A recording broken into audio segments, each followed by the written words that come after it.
Thanks for bringing that up. So you have extra. I brought it up. I know. Are you reflecting on that?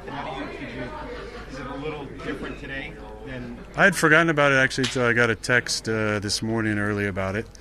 Yeah, we go into the Groundhog Day mindset being a Wednesday and we're on to the next opponent. But yeah, like I said. When you looked at the film, just kind of what were your thoughts? Yeah, like usual, it's never as bad as you think it is, and never, unfortunately, as good as it feels at times. There's a lot of stuff to clean up, but I felt like, like I said after the game, I thought the pass protection was good. I thought we were good on the checks. We just missed some stuff in the run game, and missed a couple throws. Could have kept drives going, and had a couple penalties. What were the things that you were most pleased with when you? I mean, obviously the long drive was kind of textbook, but the little things, the checks and the cans that we have. Cadence, we're 100% on the cadence, 0 delay of games. Good on all the checks on the back end. So I thought those were really good. We just, missed targeted a couple runs and I missed a couple throws. You said yesterday that you wanted to get Garrett involved. I think he got targeted 11 times, which is still a lot, but you feel that there needs to be more? Yeah, I mean, that would seem like a lot to most people, but I remember joking with Devontae about that, and it was never enough. So I think, you watch the film back, and there's some more opportunities. Obviously, if we convert some third downs, that gives you more plays, and then there's more opportunities. How do you find the balance, too? Because Tyler wasn't really involved in the game and stuff like that. I know you want to get him involved, too. How do you find that balance? Yeah, I would love to get him involved, and Ruck involved, and 82 involved, and Mike involved. A lot of that's just play. You have 49 plays. You only have a certain amount of opportunities. We, called 22 passes when I was in there. Some of them are, one guy routes. Some of them are two guy routes. Some are full field stuff. But it just depends on the plays that are called. Obviously, it came in a loss, but how does it feel to be back out there, be healthy, be playing?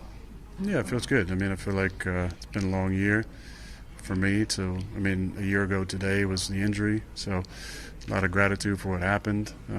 I feel good about what I did out there for the most part. I felt like my feet were good. The perfunctory signals were good.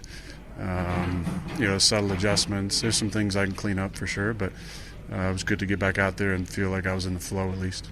Does getting through that first game, does it feel like there's a little bit of the weight of that moment is kind of off your shoulders now and you're just a little moving forward? Yeah, I mean, there might be some of that for sure, but when it comes down to it, if you can make those environments as much like practice as possible, it becomes a lot easier. And we had, two of them I participated in joint practices, so those are important. So I felt like I wasn't dealing with a lot of rust out there. 3 games in 11 days is never easy in the NFL, but at your age, playing this game, anything you do to prepare differently when you've got that gauntlet on the schedule? I really asked those guys up front to block for me, so I can feel like I do right now. Which I got hit twice and kicked once, so that's a pretty good night for a 40-year-old. How encouraged were you about the third down efficiency going 6 of 10 in that first game? I think numbers can be deceiving, because I feel like as much as we had a good drive, our third drive to go down and score, we converted on our third downs. We had too many 3-and-outs, so. 60% is great on third down, but not when you had three 3-and-outs that hurt us. Aaron, like you mentioned, today is the 1-year anniversary. Thanks for bringing that up. So you have extra. I brought it up. I know. Are you reflecting on that? Is it a little different today than? I had forgotten about it actually until I got a text this morning early about it. We go into the Groundhog Day mindset being a Wednesday and we're on to the next opponent. But yeah, like I said before the game last week, there was a lot of emotion, a lot of perspective and gratitude. So a lot's changed in a year, and I'm glad to still be playing and feel healthy. Do you mind saying who texted you to remind you? No. Speaking I do mind, yes. You different team, different time, different era kind of thing, but a lot of people remember you for the relax thing in Green Bay for overreaction. Is there any parallel to what went down in San Francisco Monday night and to what you have to look ahead forward? I mean, I think we always got to stay relaxed. It's it's a long season. I think at times people think the season is like you're out in the prairie or the desert and you're wandering around trying to find water. But it's more like a nice, slow bolero, where we're just swaying with the music and reacting to whatever comes to us and through us, and just trying to not get too high with the highs or too low with the lows. The league is a lot different than when I said relax years ago, in that there's just so much more coverage, that there's so much more opportunity for overreaction. So I get it. We want to win. Fans want to win. The organization wants to win. But the process has to be the same. If it's good enough in week one, it's good enough in the playoffs. So we got to stick to the process and the preparation, the way that goes, and trust that it's good enough. Like a nice, smooth bolero.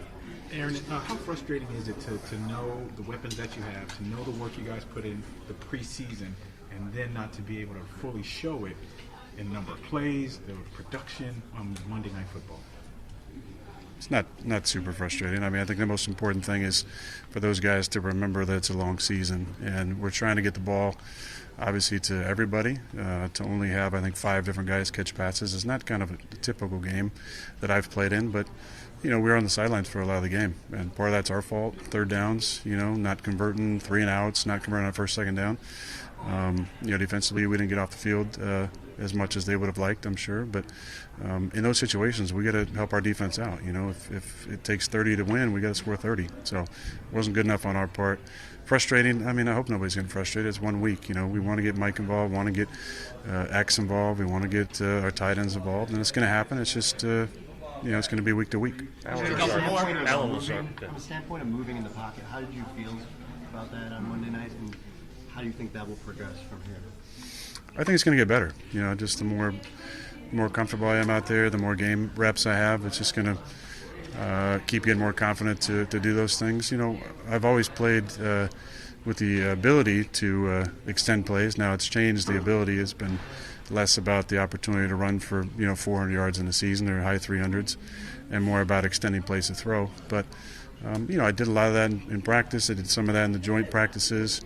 So I didn't have to the other night. The protection was so good. I was throwing the ball on first hitch or no hitch a lot of the night, which is a good night for me. Aaron, you were quoted a few years ago. I can't remember if it was Matt's or Mike's offense you were talking about. You didn't really like pre-snap motion, and people kind of. That was a long time ago. Was it a long time ago? Long time ago. You got to give us space to grow there. We have the opportunity to grow and get better. But you're right. I said something similar to that. How has your view changed on that? It's really the rage now. We see San Francisco. It's all the rage. Yeah, all the rage. How has your view changed on that? Well, I think there was a time where, for me, there was a love affair with what Peyton was doing for so long, where they just lined up in 2x2 or 3x1, and everything's at the line of scrimmage. So I think there's value in just being able to look at it, and then we done third down a few times and being able to get to the right play. And as we've seen, there's a lot of value in the pre-snap motion stuff, because it creates a lot of consternation for the defense, and it tests their gap control stuff. It tests their rules. It can move multiple guys in the same play, whether it's the nickel or backers or safeties. So it gives them a lot to think about, and I think it's an important part of the offense. But that's because the league has changed. When Peyton was going, when I was a younger player, the league was different. It was just, you could keep base on the field. You could sit there and look at it and suss out what was coming. Now, my consternation with all the motion was protection, because as a West Coast quarterback, I was raised to start with protection. But as we've seen now with all these motions, teams become less aggressive to bring pressure, because you can get gashed, whether it's in the run game or the pass game, by avoiding zone. So, long answer, but I do like the motion. I did say that at one point, and I appreciate you giving me the room to grow and to adjust to that. Statistically, you guys, there was on Monday night a pretty good uptick in the amount of motion you used compared to last year. Yeah. So I'm wondering, was there a meeting of the minds in the off season and say, hey, this is something we got to do more of? I would say there was a meeting of the chefs, and everybody was in the kitchen throwing in their ingredients. A lot of sous chefs figuring it out. But ultimately, you guys saw a lot of our practice. It's not different than what we were doing in practice.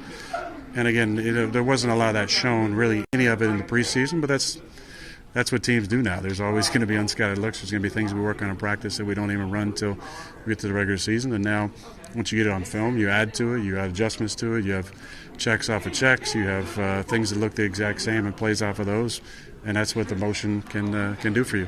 Aaron, Alan Lazard had a tough year last year, as obviously everybody did here, but coming here for his first time, how good did you feel about the way you played the other day, and did it kind of feel like old times a little bit out there with you? Well, he should have caught the stick to start the game. Other than that, I mean, he played really good. I'm as proud as of him of the goal line play as anything else, because that's how he got paid. He got paid being the grimy guy, sticking his head in there and blocking guys and finishing plays, and he caught a great fade kind of to get him going after he had the drop, and then great adjustment on the free play, and had a stick route go for 15 yards. So really proud of Alan. That's what I expect of him. So the cool thing is that's what he expects of himself. So last year was definitely really hard for him, but that's the Alan that I think you guys have all seen in training camp, and the Alan that I know and love on Monday night.